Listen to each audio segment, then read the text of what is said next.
Andre Karpathy gave one example this year that the whole internet repeated. Ask any top model this. The car wash is 50 meters away. Should I drive or should I walk? And it tells you to walk because it never worked out that the car has to come with you. Every prompting video for months has been built on that one story. So this morning I ran it, 6 models, 3 times each, 18 answers. 18 out of 18 said drive. Not one of them got it wrong. So the example the method was built on is finished, and your AI is still handing you work you have to redo. That is the interesting part because it means the failure moved, and where it moved is something you can actually fix. It's 3 layers, no code, nothing to install, nothing to subscribe to, and I scored every layer. So you'll see what each one is really worth. Let's build it. Start with what that test was supposed to prove. 50 meters is nothing. You'd walk it without thinking. So a machine that only sees the distance says walk. Obviously, it's 50 meters, but you're not going for a walk. You're going to get the car washed, and the car has to be there. That fact isn't in the question. It's in your head. And the point being made was a serious one. These things are brilliant at anything you can measure and blind to the stuff you never said out loud. Distance, it has. Purpose, it doesn't. So it fails confidently in one line, and you can see exactly why. It's a beautiful example. It got repeated everywhere, including by people who never ran it, which is why I ran it.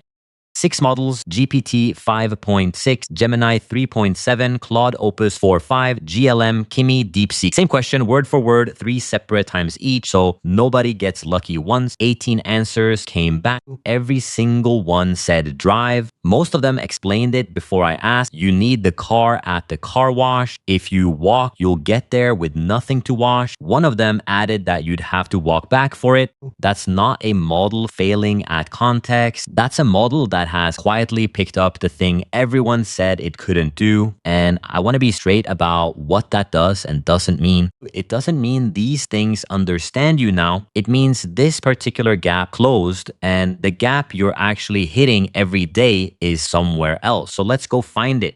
Here's the honest version. It knows what a car wash is. It does not know what you're trying to decide. It does not know what good looks like to you. And it does not know a single thing about where it's working, what you've already tried, what you sell, what you promised somebody last Tuesday. 3 gaps, not one. And each one has a fix and the fixes stack. So picture a workshop. On the wall, there's a blueprint. That's the first layer, what you're actually building. By the door, there's an inspection bench. That's the second layer, how you check it before it goes out. And the workshop itself, the tools, the shelves, the labels on the drawers. That's the third layer, the place all of it happens in. Blueprint, bench, workshop. We build them in that order. Blueprint first, and most people never get past the first line of 1. Watch, write me an end of month report. That's a perfectly clear sentence, and it's a task, not a goal.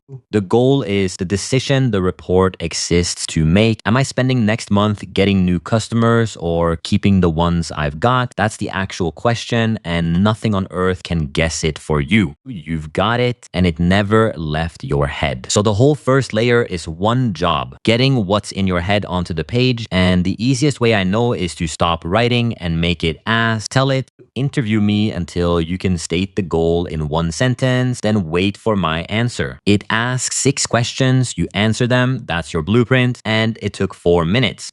Second thing that goes on the blueprint scope, there are 2 ways to do any piece of work. One is you take the whole job, you disappear, and you come back at the end with the finished thing.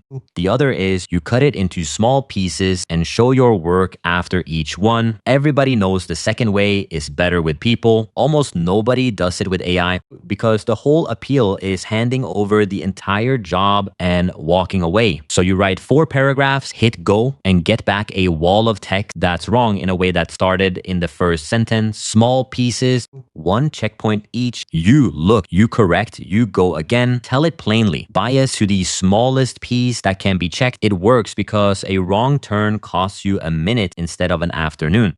Third and last thing on the blueprint. Be precise because precision isn't politeness, it's maths. Every detail you leave out is a guess it has to make, and every guess is a fork where it drifts a little further from what you actually wanted. 10 guesses in, you're reading something reasonable that isn't yours. So I tested it properly, same model, same job, that end of month report. First version, the way most people ask. Write me a report, make it look good. Second version, a real blueprint. Here's the decision it drives. 3 sections. Every section ends in a recommendation, 400 words, and any number you don't have, write missing, don't invent it. Then I had a different model grade both against the same list. Here's what came back.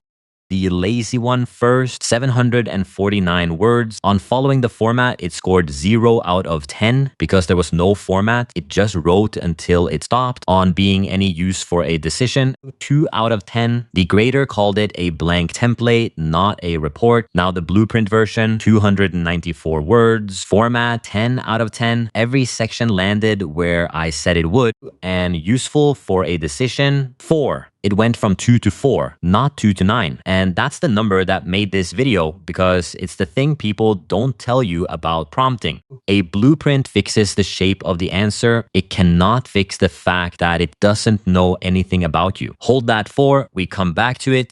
The bench by the door. Checking, which is the layer everybody skips because checking is boring and looks like it doesn't produce anything. Here's the mental model that fixed it for me. Stop thinking of it as a colleague. Think of it as a librarian who has read every book in one enormous library and cannot leave the building. Ask it something that's in the books. It's brilliant instantly. Ask it something that isn't. And here's the bad part. It doesn't know the book is missing. So it gives you the shape of an answer with nothing behind it. And that tells you why make this better does nothing.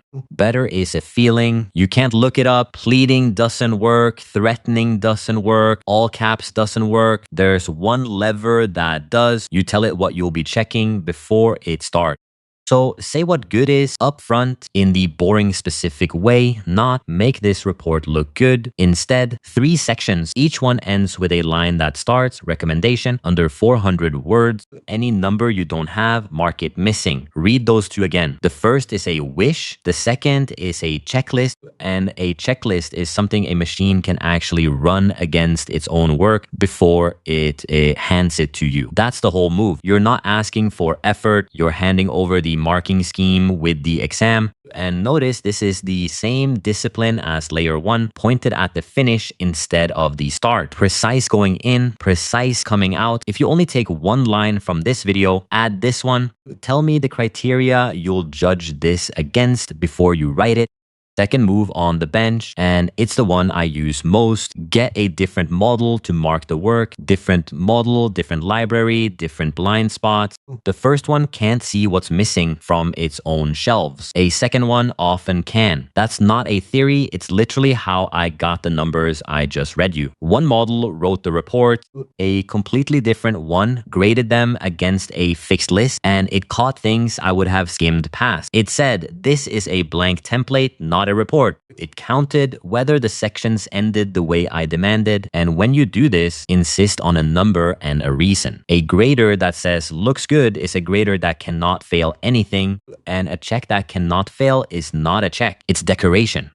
Third move, and it's the strongest one on the bench, where you can let something real answer instead of an opinion. You shipped a change to a website. Don't ask, does this look deployed? Fetch the page and check the words are on it. You wrote a report that should match last month's format. Hand it last month's report and have it diff the 2. You wrote code, run it. Real signal beats confident prose every time, and the machine can go get real signal by itself if you tell it which reality to look at. That's the whole idea of a feedback loop. And the man who built Claude Code said a feedback loop is worth 2 to 3 times the quality of the final result, not 2 to 3% times blueprint, bench, and now the room they live in. This is the layer that separates people who use AI from people who compound with it, and it's the one with almost no videos about it because there's nothing to demo. It's just a place set up properly that gets better every week. Start with one file, a plain file in ordinary sentences that gets read automatically at the start of every single session before you type anything. What this business is, who it's for, how things are done here, what's true right now.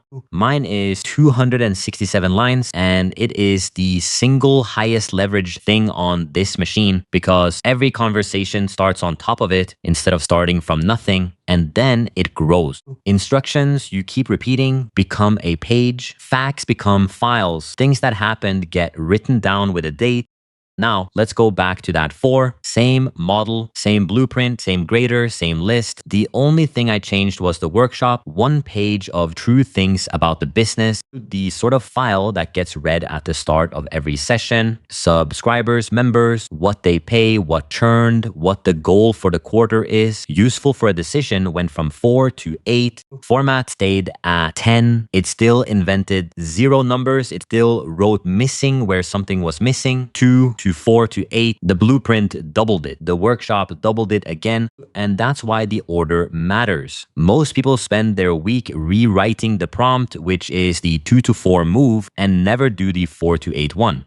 One last thing in the workshop, and it's the difference between a request and a rule. You can write, never touch the files in this folder. That's a request. It's a very good request. It will be followed almost every time, and almost every time is a strange standard for the things you cannot afford to get wrong. The alternative is to make it impossible instead of forbidden. Put a check in front of the action so when it reaches for that folder, the reach itself fails. It isn't persuaded not to, it can't. So sort your work into 3 piles, the things it just does, the things it asks about first, and the short list of things that must never happen, which don't live in your instructions at all. They live in a lock.